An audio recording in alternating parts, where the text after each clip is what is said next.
have with us Dr. Subhash Chandra, Secretary, Central Insecticides Board and Registration Committee. Thank you, sir, for joining us. It's a pleasure. Pleasure is all mine. Thank you sir. Sir firstly मैं आपसे पूछना चाहूँगी कि PM Modi ने 25 से 50% pesticide chemical fertilisers का use कम कर दिया है.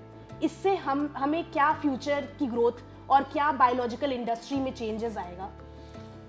इससे एक तो बायोपेस्टिसाइड की रिक्वायरमेंट बढ़ेगी और इंडस्ट्री के लिए भी एक उनके ऊपर जिम्मेदारी का आभास होगा कि उनको क्वालिटी का प्रोडक्ट देना है, उच्च गुणवत्ता के प्रोडक्ट बनाने होंगे, जिससे उनको जो उनकी R&D है उसके ऊपर उन्हें बहुत अच्छा खासा ध्यान देना होगा और जिससे जितने भी क्रॉप्स हैं, जितने भी उनके कीट्स हैं, उन सब के लिए उनको स्पेसिफिक टारगेट बेस्ड जितने भी पेस्टिसाइड बायोपेस्टिसाइड्स हैं वो इन्वेंट करने होंगे, जिसकी वजह से उनका बिजनेस भी बढ़ेगा और बिजनेस के साथ साथ में किसान को एक ऐसा भरोसा भी मिलेगा जिसमें रेजिड्यू की मात्रा बिल्कुल नगण्य होगी या नहीं होगी, जिससे हमारा एक्सपोर्ट भी बढ़ेगा.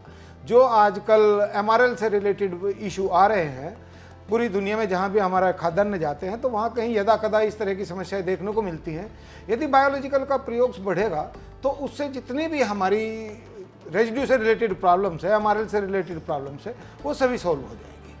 सर आपने बताया कि इतने सारे डेवलपमेंट हो रहे हैं, गवर्नमेंट उसकी तरफ चल रही है, लेकिन अभी भी क्या रीज़न है, क्या चैलेंजेस आप फेस कर रहे हैं जिसमें आपको लग रहा है कि ये गैप रह जा रहा है? इसके वजह से जो स्कीम्स हैं या जो इनिशिएटिव्स हैं या एप्लीकेशंस हैं, टेक्नोलॉजी बूस्ट है, उससे हम फ़र्क नहीं पड़ पा रहा है, मतलब वहाँ ऑडियंस तक या जो तो कोर रूट हैं, जो फार्मर्स हैं, उनको वहाँ तक नहीं पहुँच पा रहा है. क्या चैलेंजेस आपको लग रहे हैं? तो उसके लिए फार्मर्स का एजुकेट होना और फार्मर्स को इस बारे में अवेयर करना, ये भी कंपनियों की जिम्मेदारी बनती है, ताकि वो किसान में एक आत्मविश्वास डेवलप हो कि भाई आज की डेट में उसको थोड़ा एक विश्वास नहीं हो पा रहा.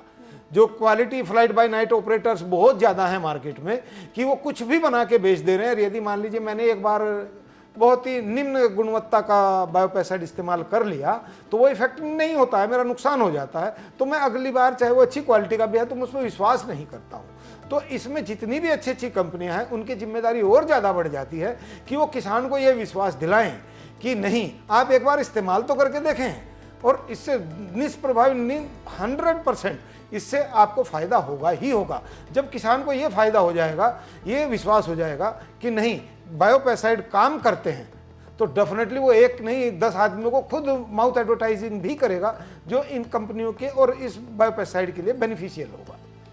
सर अगर ये सारी इम्प्लीमेंटेशन हो जाए, अगर हम विकसित भारत की तरफ बढ़ रहे हैं और हम सब कुछ स्कीम्स और पॉलिसीज़ सब कुछ ध्यान रख कर रहे हैं, सर हम फ्यूचर में क्या देख सकते हैं, क्या डेवलपमेंट देख सकते हैं, क्या चेंज सिनेरियो दे सकते हैं?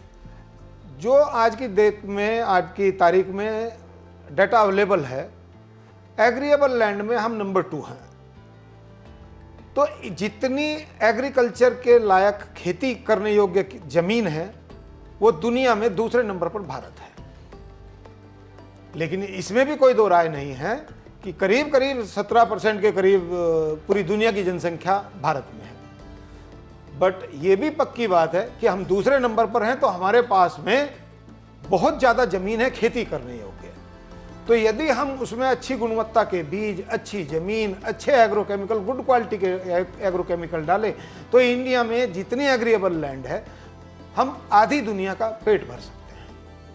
It's a very good take sir. ये अगर ऐसा ही मिशन और सारी चीज़ें अच्छे से चल गई और हम उसी डायरेक्शन में चले जहाँ पीएम मोदी का मिशन है, तो हम एक विकसित भारत ज़रूर देख पाएंगे.